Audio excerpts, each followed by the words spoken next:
आपके साथ शिखा मेहरोत्रा। रुक करते बड़ी खबर की तरफ। सीएम योगी की आज कई अहम बैठकें। बड़ी खबर आपको बता रहे हैं सीएम योगी की आज अहम बैठक। बड़ी खबर आपको बता रहे हैं आज कई बैठकें करेंगे सीएम योगी आदित्यनाथ। अयोध्या के विजन डॉक्यूमेंट 2047 को लेकर बैठक। बड़ी खबर आपको बता रहे हैं G20 आयोजन के संबंध में रूपरेखा तय करेंगे सीएम। शाम 6 बजे मंडी परिषद के संचालक के साथ बैठक। बड़ी खबर आपको बता रहे हैं सीएम योगी की आज कई बैठकें, अहम बैठकें। आज अयोध्या के विजन डॉक्यूमेंट 2047 को लेकर बैठक। बड़ी खबर आपको बता रहे हैं G20 आयोजन के संबंध में रूपरेखा तय करेंगे सीएम योगी। बड़ी खबर आपको बता रहे हैं शाम 6 बजे सीएम आवास पर मंडी परिसर को लेकर बैठक। बड़ी खबर आपको बता रहे हैं 5 कालिदास मार्ग पर आज 2 बैठकें सुबह सीएम योगी आदित्यनाथ कर चुके हैं। 11:30 बजे उच्च स्तरीय बैठक करी। शाम 6 बजे मंडी परिषद के संचालक मंडल की बैठक होगी जिसमें किसान हित में बड़े फैसले लिए जा सकते हैं। साथ ही शाम 6 बजे सीएम योगी अयोध्या के संबंध में प्रेजेंटेशन देंगे। अयोध्या को स्मार्ट सिटी बनाने को लेकर भी होगा प्रेजेंटेशन। अयोध्या के विजन डॉक्यूमेंट 2047 को लेकर सीएम समीक्षा करेंगे। बड़ी खबर आपको बता रहे हैं सीएम योगी ने जनपद अयोध्या में तुलसी कन्या इंटर कॉलेज के पीछे पुलिस विभाग की भूमि में पीएसी एवं नागरिक पुलिस के लिए आवास भवनों के निर्माण कार्य के लिए भी धनराशि स्वीकृत कर दी है। 14.69 लाख की स्वीकृति दी है। बड़ी खबर आपको बता रहे हैं जो आज अहम बैठकें हैं सीएम योगी आदित्यनाथ की। और इस खबर पे हमारे साथ संवाददाता पंकज जुड़ चुके हैं। पंकज, आज कई अहम बैठकें सीएम योगी आदित्यनाथ की जिसमें G20 को लेकर भी अहम बैठक है जिसमें रूपरेखा तय करते हुए नजर आएंगे। किस तरह से देखते हैं? जी शिखा, बिल्कुल बताना चाहूंगा कि सीएम योगी आदित्यनाथ आज 4 बड़ी बैठकें कर रहे हैं। इसमें से एक अयोध्या को लेकर के है, दूसरा राष्ट्रीय गंगा परिषद को लेकर के है और तीसरा जो है कि G20 को लेकर के है, चौथा जो है कि मंडी परिषद के संचालक मंडल के साथ उनकी बैठक होगी शाम को। तो जो इसमें चारों बैठकों में सबका अलग अलग महत्व है, लेकिन जो G20 की बैठक है इसको लेकर के काफी चर्चाएं प्रदेश में हो रही है। क्योंकि G20 की जब मेजबानी भारत को मिली है तो उसमें ये भारत के साथ साथ यूपी में भी जो है कि यूपी के जो 4 बड़े शहर हैं वहां भी इसका आयोजन होगा।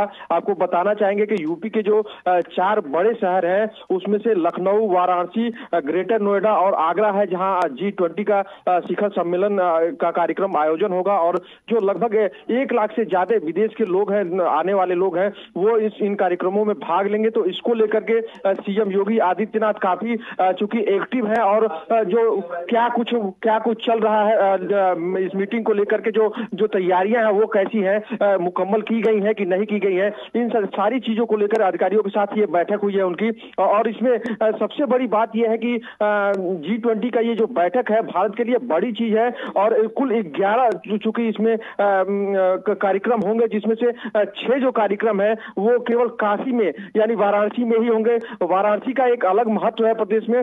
सरकार जो है कि यूपी ब्रांड को पेश करने की कोशिश करेगी चूंकि जितने भी इसमें लोग आएंगे लगभग 1 लाख से ज्यादा लोग आएंगे। आपको एक और चीज बताना चाहेंगे कि अपनी यूपी की जो समृद्धशाली संस्कृति है इससे परिचित कराने के लिए काशी, अयोध्या, मथुरा, आगरा और बुंदेलखंड के जो धार्मिक स्थल है वहां पर भी जो लोग बाहर से आए लोग रहेंगे उनका भ्रमण कार्यक्रम होगा। तो तमाम तरह की जो तैयारियां हैं वो कैसी चल रही है, इसको मुकम्मल कब तक कर लिया जाएगा, इन सब चीजों को लेकर के सीएम की ये बैठक काफी अहम मानी जा रही थी। जी पंकज, अयोध्या के विजन डॉक्यूमेंट 2047 को लेकर भी सीएम समीक्षा करेंगे, क्या कुछ देखने को मिल सकता है? देखिए, बताना चाहेंगे आपको कि अयोध्या का जो विजन को लेकर के बैठक सीएम की है। अयोध्या चूंकि धर्म नगरी है और इसको भव्य बनाने के लिए पहले से ही बीजेपी ने अपने एजेंडे में इसको शामिल किया हुआ था। अब जब राम जन्मभूमि का निर्माण वहां पे हो रहा है तो ये राम नगरी को भव्यता के तौर पे पेश करने के लिए जो है कि तमाम तरह के जो सरकार की तरफ से जो विजन बनाया गया है इन सब चीजों को एक तरह से रेखांकित किया गया था, उस पर किस तरह से काम हो कि इसको और भव्य बनाया जाए, इन तमाम चीजों को लेकर के ये बैठक हो रही है। और साथ ही साथ सीएम का सीधा आदेश है कि अयोध्या जो धर्म नगरी है इसको सबसे स्पेशल के तौर पर प्रेजेंट करना उनका काम है। इसके बाद से काशी विश्वनाथ है और मथुरा के साथ साथ वृंदावन का जो क्षेत्र है इनको भी धार्मिक नगरों के क्षेत्र में विकसित करना है। तो जो स्पेशल फोकस इस समय जो बना हुआ है वो कहीं ना कहीं अयोध्या पे बना हुआ है और इसको लेकर के भी ये सीएम की एक बैठक होने वाली है जो शाम को होगी। जी बिल्कुल पंकज, अयोध्या पे पूरा फोकस तो है सीएम का, और जिस तरह से देखा गया है कि पुलिस विभाग की भूमि में पीएसी और नागरिक पुलिस के लिए आवासीय भवनों के लिए उन्होंने राशि स्वीकृत कर दी है, भवन बनेगा। इसको किस तरह से देखते हैं? क्या अयोध्या में ज्यादा से ज्यादा पुलिस और पीएसी को रहने के लिए वहां पे ये तैयारियां देखने को मिल रही है ताकि कोई भी स्थिति आए वहां पे आसानी से उसे संभाला जा सके?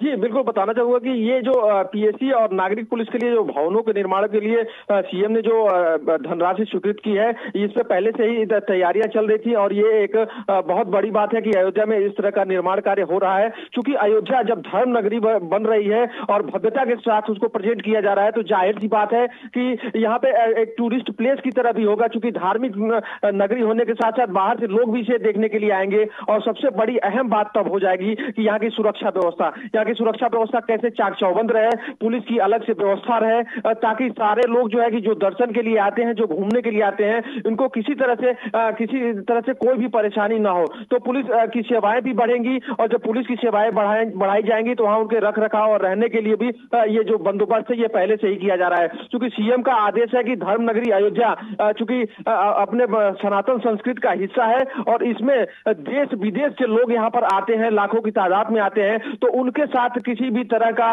भेदभाव ना होने पाए, किसी तरह की उनको परेशानियां ना होने पाए। क्योंकि जिस हिसाब से ब्रांड यूपी को प्रेजेंट किया जा रहा है, ग्लोबल समिट को भी देखा जाए तो पिछले महीने में जिस तरह से सीएम ने ग्लोबल समिट जो है कि दिल्ली में आयोजित किया था, उसके बाद से सीएम के कहने पे जो है कि प्रदेश के सूबे के जो मंत्री हैं वो विदेश में रोड शो निकाले थे और लगभग 7,00,000 करोड़ का निवेश लेकर के आए हुए हैं। अगले महीने सीएम खुद जो है कि देश में 7 शहरों में रोड शो करेंगे। तो कहीं ना कहीं जो एक प्रेजेंट करने की बात हो रही है कि जो यूपी कैसे सशक्त होकर के उभर रहा है और यहाँ की अर्थव्यवस्था, यहाँ की संस्कृति को लोग जाने और यहाँ आकर्षित होकर आए, यहाँ निवेश भी करें, इन सारी कवायदों को तेज करने का ये एक हिस्सा है। और इसी क्रम में ये सब चल रहा है। चूंकि देखा जाए तो पिछले दिनों जब सीएम दौरा किए थे, कानपुर हो या काशी हो, तो एक तरह से वहां पे सौगातों का अंबार लगा दिए थे। तो विकास का जो मॉडल गुजरात में है वो कहीं ना कहीं उसी मॉडल के तर्ज पे यूपी को बनाने की कोशिश की जा रही है। और जो बीजेपी ने और जो सीएम योगी ने विकास की बातें कही थी